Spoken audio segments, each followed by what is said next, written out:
Sumainyo ang Panginoon. At sumaiyo rin. Ang mabuting balita ng Panginoon ayon kay San Lucas. Papuri sa iyo, Panginoon.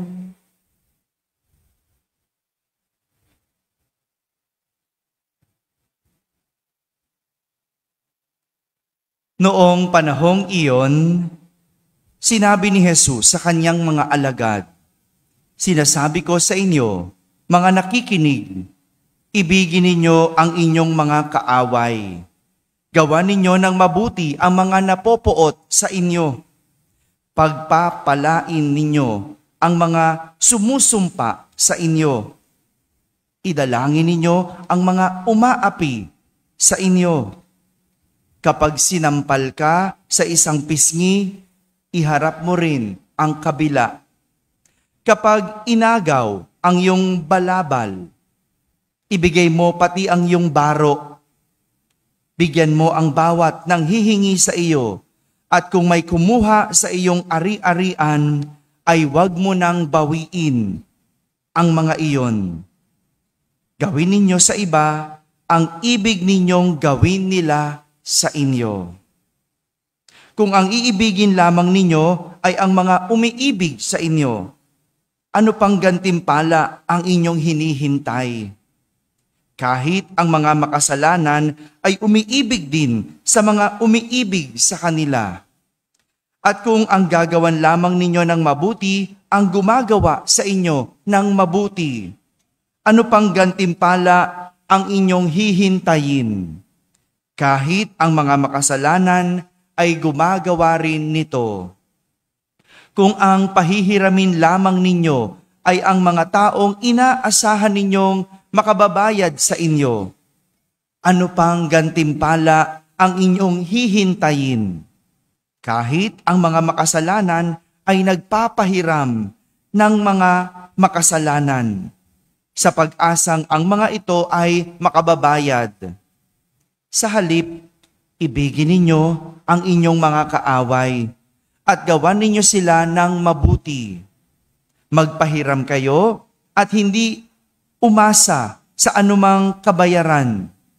Sa gayon, malaking gantimpala ang tatamuhin ninyo at kayo'y magiging mga anak ng kataas-taasan, sapagkat siya'y mabuti sa masasama at sa mga hindi marunong tumanaw ng utang na loob. Maging mahabagin kayo gaya ng inyong Ama. Huwag kayong humatol at hindi kayo hahatulan ng Diyos. Huwag kayong magparusa at hindi kayo parurusahan ng Diyos. Magpatawad kayo sa inyong kapwa at patatawarin din kayo ng Diyos. Magbigay kayo at bibigyan kayo ng Diyos. Hustong takal, siksik, liglig, at umaapaw pa ang ibibigay sa inyo. Sapagkat ang takalang ginagamit ninyo sa iba, ay siya ring gagamitin ng Diyos sa inyo. Mga kapatid, ang mabuting balita ng Panginoon. Pinupuri ka namin, Panginoong Jesucristo. Magsiupo ang lahat at makinig sa homilya. Isang magandang umaga po sa inyong lahat. Pakibati ang katabi na magandang umaga. Magandang umaga rin sa lahat ng mga nasa barangay na nakakapakinig ng ating banal na misa, sa lahat ng nasa tahanan na nagsisimba via online, at sa lahat ng nasa abroad. Isang magandang araw po sa inyong lahat. Kasama kayo sa aming banal na pagdiriwang dito sa ating parokya. Nais ko pong simulan ang ating pagninilay sa isang kwento. At ngayong linggong ito, ang aking kwento ay tungkol sa magbiyanan. Biyanan at manugang. Minsan, may isang babae ang kinasal. Pagkatapos ng kasal ng kanyang asawa, ay tumira sila sa bahay ng kanyang biyanan. Kakasal lang kahapon, no? Ni Aaron, yung anak ni Badad, no? Happy pa siguro ang lahat, ano? Happy pa. Kamusta po ang inyong mga biyanan? Okay naman. Kayo bilang manugang, ayun ang di natin masagot, di ba? Kinasal ang mag-asawa, tumira sa biyanan. Gaya ng karaniwang kwento ng magbiyanan, hindi magkasundo ang biyanan at manugang. Dahil napaka-strikto ng biyanan sa kanyang manugang. Lahat na lang ng ginagawa ng manugang, nakabantay ang biyanan. Kung paano magluto, nakabantay. Kung paano maglinis, nakatingin. Kaya pakiramdam ng manugang, wala na siyang ginawang tama para sa biyanan. Kaya, naisip ni manugang na gawan ng masama ang kaniyang biyanan. Isang araw, pumunta siya sa isang doktor at nagtanong ng gamot na nakakalason. Kaya mga biyanan, sige. Pero sabi ng manugang, gusto niya yung unti-unti, yung dahan-dahan na papatayin yung kanyang biyanan. Tinanong siya ng doktor, ano bang nangyari? Ano ba ang problema mo? Kinuwento ng manugang. Kinuwento ng biyanan. Manugang. Ang kanyang relasyon sa kanyang biyanan. Matapos marinig ang kwento, kumuha ang doktor ng isang pulbos na gamot at ibinigay sa manugang. Sabi ng doktor, para walang magsuspetsa, walang mag-isip na ikaw ang pumapatay, gantong gawin mo. Bago mo ibudbud ang pulbos sa pagkain ng iyong biyanan, itrato mo muna siya kung paano mo gustong itrato ang iyong sarili. Gawan mo siya ng kabutihan para hindi halata. Kasi ikaw ang sisisihin yan. Kasi kayo ang magkaaway sa bahay. Kaya para hindi halata, bago mo ibudbod, pakabait ka muna. Kung paano mo gustong itrato, ganun ang gawin mo sa iyong biyanan. At gawin mo yan sa loob ng 1 buwan, araw-araw. Sinunod ng manugang ang sinabi ng doktor. Araw-araw niyang ibinubudbod ang pulbos at tinatrato niyang mabuti ang kanyang biyanan. Araw-araw. Kung ilang beses kumain ang kanyang manugang, ang biyanan, ganun din karaming beses nagbubudbod ang biyanan. Manugang, nalilito na ako, Ganun nangyari. Lumipas ang 1 buwan at dahil doon, unti-unti nagkasundo ang magmanugang, ang magbiyanan. Hanggang naging malapit ang biyanan at manugang sa isa't isa. Kaya, dali-dali, bumalik ang manugang sa doktor at humingi ng pangontra sa lason. Kasi 1 buwan na. 1 buwan na niyang nilalason, mamamatay na ang kanyang biyanan. Kaya humingi siya ng pangontra sa lason.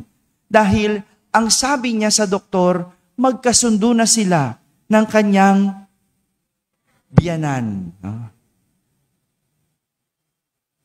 Napailing ang doktor at ngumiti. Sabi ng doktor, huwag ka mag-alala. Hindi yun lason.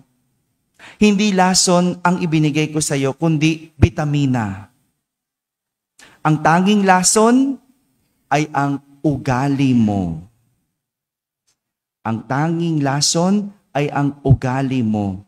Dahil pinalitan mo ito, ikaw na mismo ang kumontra dito. Mga kapatid, ganitong-ganito ang tinuturo sa atin ng ating mga pagbasa sa linggong ito.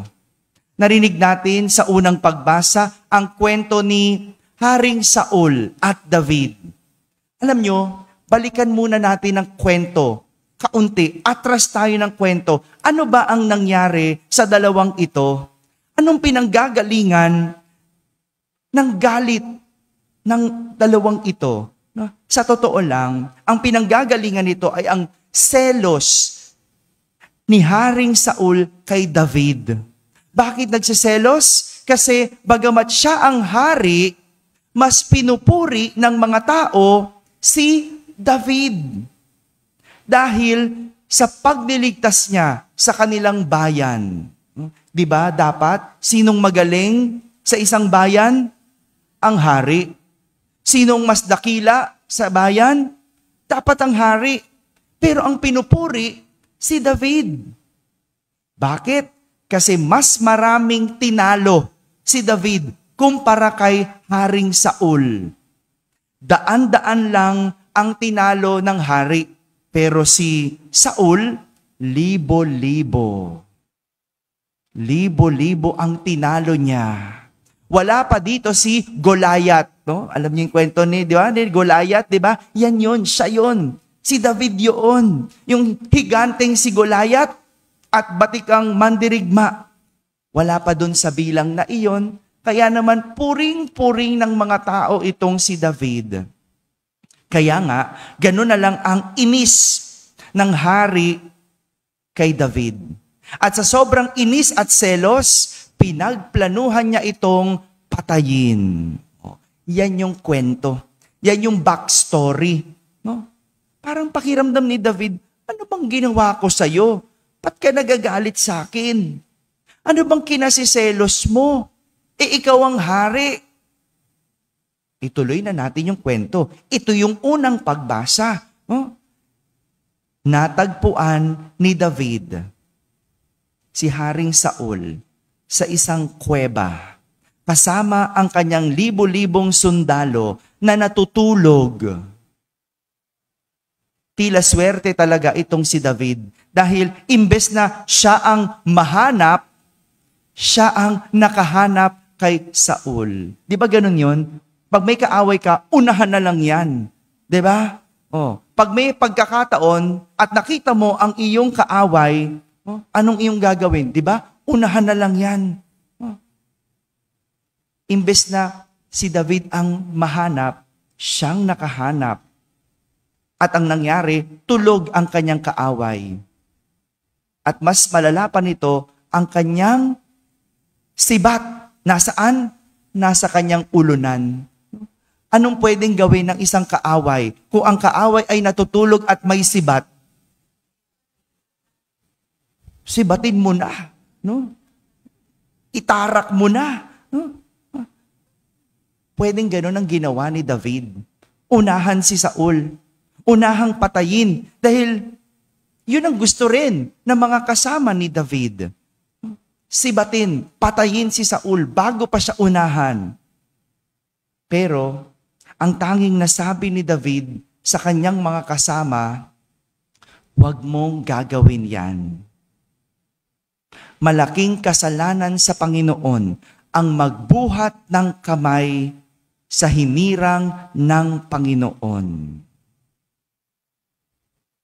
Ang ganda ng ugali ni David, ano? Alam niya kung paano kumilos ng mabuti sa taong sa kanya'y kumakalaban. Huwag pagbuhatan ng kamay ang hinirang ng Panginoon. Ito rin ang tinuturo ni Jesus sa kanyang mga alagad sa ating ebanghelyo. Sabi ni Jesus, ibigin ninyo ang inyong mga kaaway. Gawan ninyo ng mabuti ang mga napopoot sa inyo. Pagpalain ninyo ang mga sumusumpa sa inyo. Idalangin ninyo ang mga umaapi sa inyo. Sadyang hindi madali ang magpakabait. Gagawin nyo ba yon? Di ba? Hindi kayo nakasagot. Ginagawa nyo ba yon? Di ba? Ang hirap sabihin. ang hirap sagutin. Mahirap gumawa ng mabuti. Lalo pa kung ang tao ay iyong kagalit at sa iyo'y nagagalit. Realidad na mas madaling gumante kaysa magtimpi. Pero sa tuwing ito ang mararamdaman natin, maganda ang paalalang pahabol ni Jesus. Tuwing kating-kati ka ng gumanti, tuwing gusto mo ng manakit, tandaan mo ang paalala ni Jesus. Ang takalang ginagamit ninyo sa iba ay siya ring gagamitin sa inyo. Ibig sabihin, kung ikaw ay manghuhusga, ikaw rin ay huhusgahan.